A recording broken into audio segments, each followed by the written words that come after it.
They framed me, they fired me, and that's how they flipped themselves into a divorce, a prison sentence, and a handful of deportations.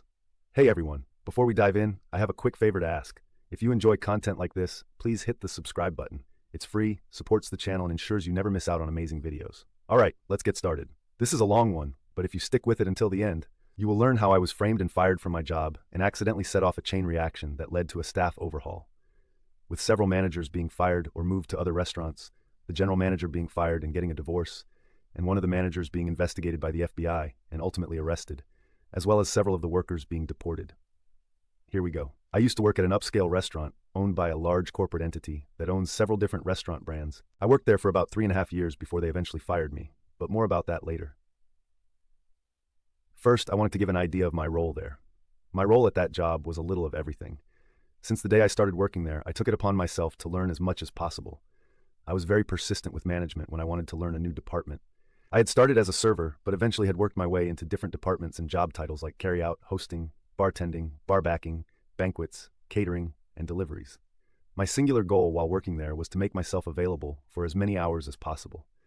I was being paid about $12 an hour, though that fluctuated if I was working as a bartender or server and making tips. Eventually, it was noticed by management how I fit best into one of the non-tipped positions. I was so good at it that they decided to try me out as an unofficial supervisor over the team that worked in carry-out, catering, and deliveries. As those were all one department, I knew this was going to ultimately mean a few less hours, since I would only be working one department, so I negotiated with management to increase my pay by about $1.50 since I was taking on additional responsibilities. They were satisfied with the pay increase. I wasn't trying to get as much money as possible. I just wanted to be able to pay my bills and still have a little money left over for fun. I was living in the highly taxed city of Chicago, which is in the already highly taxed state of Illinois, so it was pretty difficult to make ends meet and still have money left to enjoy my life. I am a person of simple pleasures, and I can enjoy things for long periods of time, so it didn't take much money to be happy. A video game could hold my attention for several months, sometimes even years. I had a family pet that I had brought with me to Chicago, so that counted as an extra expense. Not long after I started this position as the unofficial supervisor, I got a girlfriend, so I was also going out more often and spending money on her. With my position and some smart budgeting, I was able to afford all of this. The money wasn't an issue, but management had a high turnover rate, so the incoming managers often did not know what the department entailed or how important hours were to workers of these departments. Eventually, it was noted that our current general manager was going to be fired and replaced. The incoming general manager was supposed to be some rock star when it came to improving restaurants.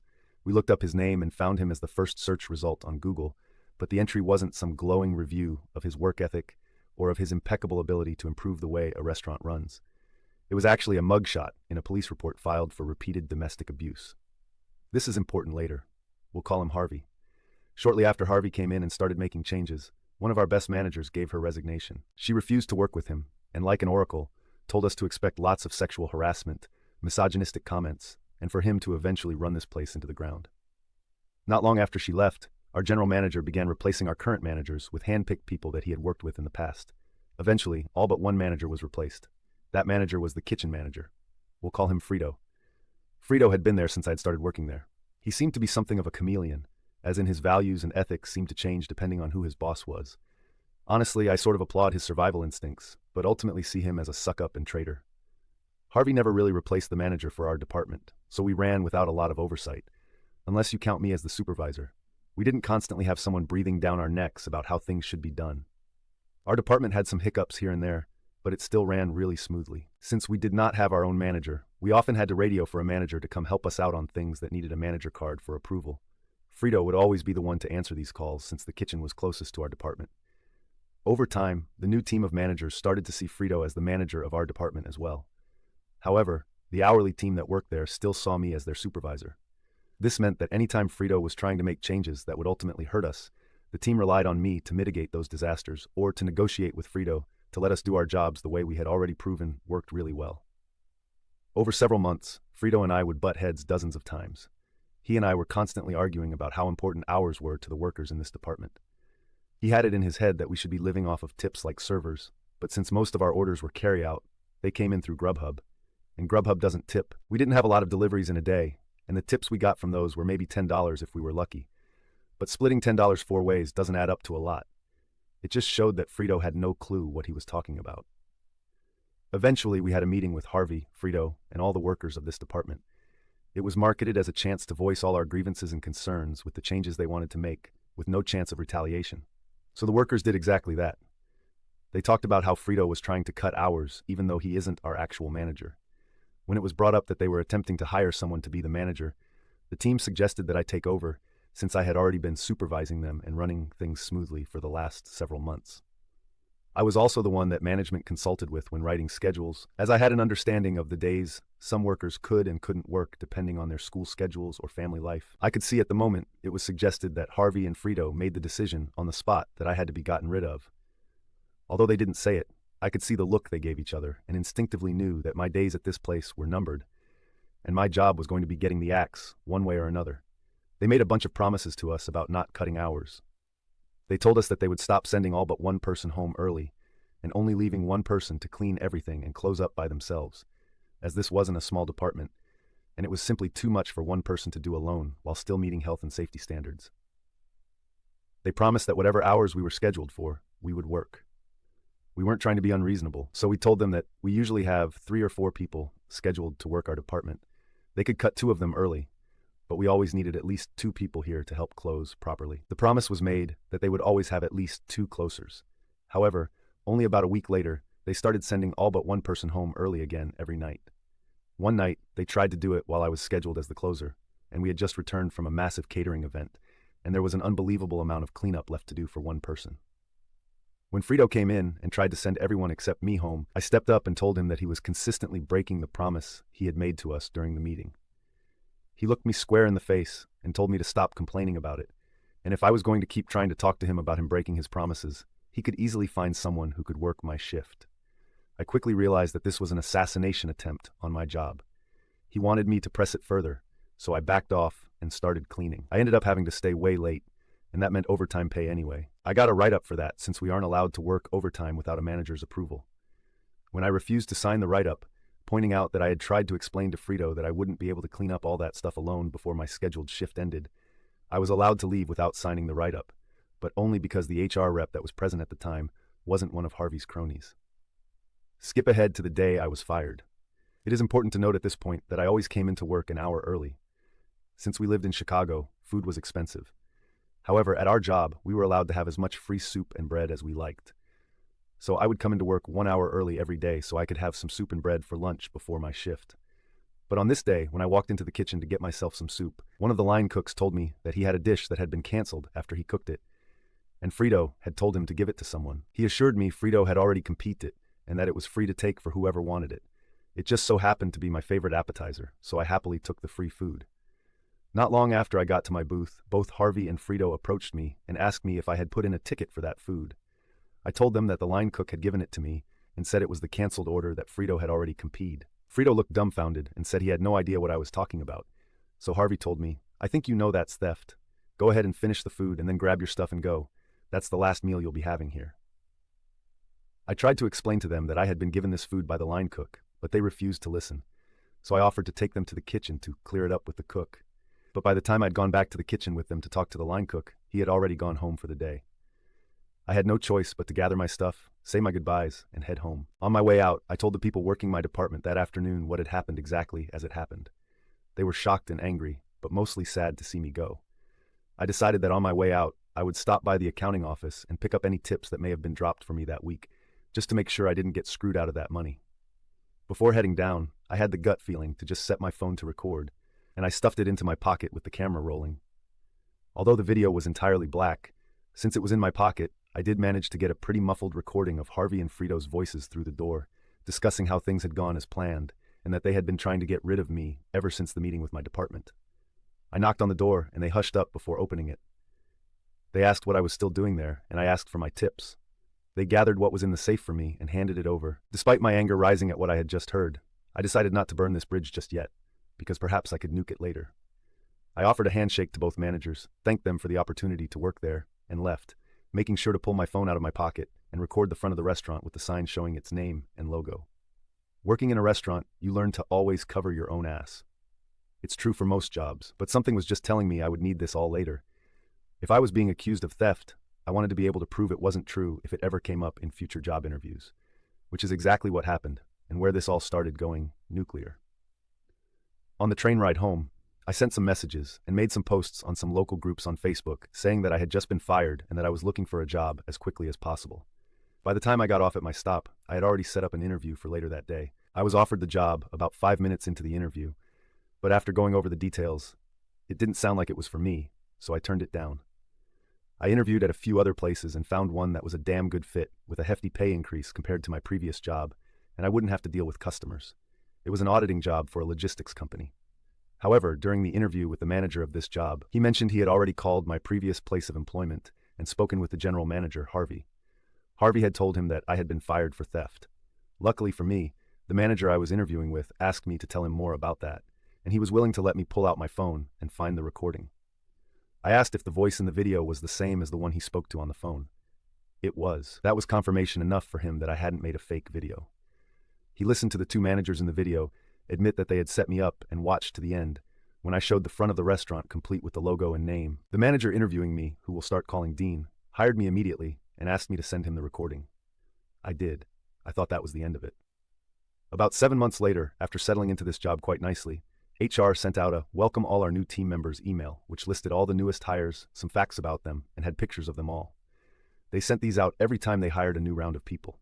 One of them, Thomas, was a former coworker who worked with me at the restaurant. We had worked at the host stand together, so I was pretty glad to see someone I knew and liked coming onto the team. I sought out his desk and went and said hello and asked why he left the restaurant. He hadn't left willingly. He'd been laid off. He'd laid off because the company was under investigation. It had started as a relatively small matter. The corporate entity that owned the restaurant chain had received an email with an attached video. That video had been filmed from inside my pocket. That was cause enough for corporate to send someone to investigate internally. Thomas was pretty surprised that I hadn't heard anything about it, since there had been numerous attempts to get in touch with me. As soon as he said that, I logged into the old email I had used when I first applied for the job at the restaurant. I had at least 24 emails asking me to come in to discuss my employment and termination. I never replied. I just didn't care enough anymore. I'd also changed my number since then, so they hadn't been able to contact me by phone. Thomas continued explaining that before corporate had sent someone, Harvey and Frito had talked with my department and tried to offer them all a small pay increase to spin corporate a story about how I was incompetent at my job and failed to live up to my duty. The day the corporate auditor showed up, there had been a small exodus of people from my old department. They quit on the spot in front of the lady from corporate, let's call her Audrey, and made sure to rat out Harvey and Frito before leaving. Strike one for both of them. Strike two came a couple of days after Audrey showed Harvey and Frito the recording that had kicked all of this off. They denied it vehemently, but there was no mistaking Harvey's voice. It's unique. Not only that, but the video also picked up their voices and mine when we shook hands and had a friendly parting of the ways, which was something they had already bragged about to Audrey, thinking it made them look better. Better that we were able to part on good terms. This wasn't the actual strike two. That came when it was clear they needed to be separated, so Audrey sent Frito to work at another restaurant owned by our parent company and temporarily demoted Harvey to manager. This tore them apart. They had once been an inseparable evil team, but the pressure of the investigation must have pushed them over the edge. They ended up at each other's throats on Facebook, on a public post on the company page. The post has since been deleted, but Thomas explained it as the following. Frito had been pictured in the Facebook post on the restaurant page, and Harvey made a passive-aggressive comment about how Frito shouldn't even be in the picture since he had been moved to another restaurant due to misconduct. Frito saw this comment and said something along the lines of, "At least when people Google my name, I don't show up as the guy that punched his wife." To which Harvey responded, "Very funny from the guy who is cheating on his wife with Janet's sister." Not her real name, but Janet was the girl they appointed to officially supervise my old department after they fired me, the unofficial supervisor, Frito. Frito replies to that by saying, "Like you haven't tried with half the waitresses. They all have stories about you trying to hook up with them." The post was deleted, but not before it had been seen by Audrey. That was officially strike two. Strike three came the next day when Audrey started interviewing the female waitstaff and bartenders, seeing if any of them could confirm that Harvey had tried to make a move on them. All of them were interviewed separately. Several of them had similar stories. Every girl that confirmed Harvey had made a move on them all said he had offered to be their sugar daddy if they would send nudes or stay after closing to fool around with him. Harvey was fired, but that isn't the worst of it. Audrey, the auditor, wasn't just some random woman from corporate. She was the old regional manager for this area and had personally hired Harvey's wife as the general manager of another restaurant in the city. So she called up the restaurant Harvey's wife worked at and told Harvey's wife everything she had learned from the female waitstaff. We learned later that they had gotten a divorce over him trying to cheat on her. after she'd already given him a second chance to change after he had beat her. I don't know what compelled her to give him a second chance after something like that, but she sure didn't give him a third. After firing Harvey, the line cook who had given me the food was interviewed by Audrey. I don't know how it came up, but at some point he had let it slip that he was an illegal immigrant.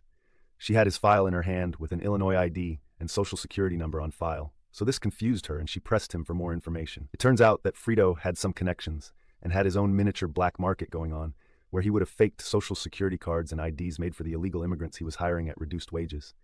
It had been going on for at least 4 years. Needless to say, this is a felony. With the potential PR nightmare that she was likely dealing with, she felt she had no choice but to alert the authorities. The local PD enlisted the help of the FBI, since some of the evidence led them beyond the jurisdiction of the local police. Frito was arrested and quickly gave up the names of the people working that he had sold social security cards and IDs to. I'm not sure if he gave up all of them, but he did name drop about 14 people, and of those 14, at least half were deported by the time Thomas had been let go. One of them was the line cook that had given me the food the day I was fired. Thomas went on to explain that it had all started with me being fired, but I never sent that recording to corporate. I'd only sent it to Dean when he hired me. I asked him about it, and he told me he had sent it to his wife since she was a lawyer. He wanted to see if I had a case to maybe sue my old job since what they had done was wrong. But he also remembered that when we had first talked about it, I had said, I'm not the type of person who would try to make millions off an entire company because of the mistakes of two. But I'd also said that it would be pretty sweet to see them lose their jobs too. So his wife had been the one that sent it to the legal team at the corporate HQ of my old restaurant job. My boss showed it to his wife, who forwarded it to the real head honchos of my old job.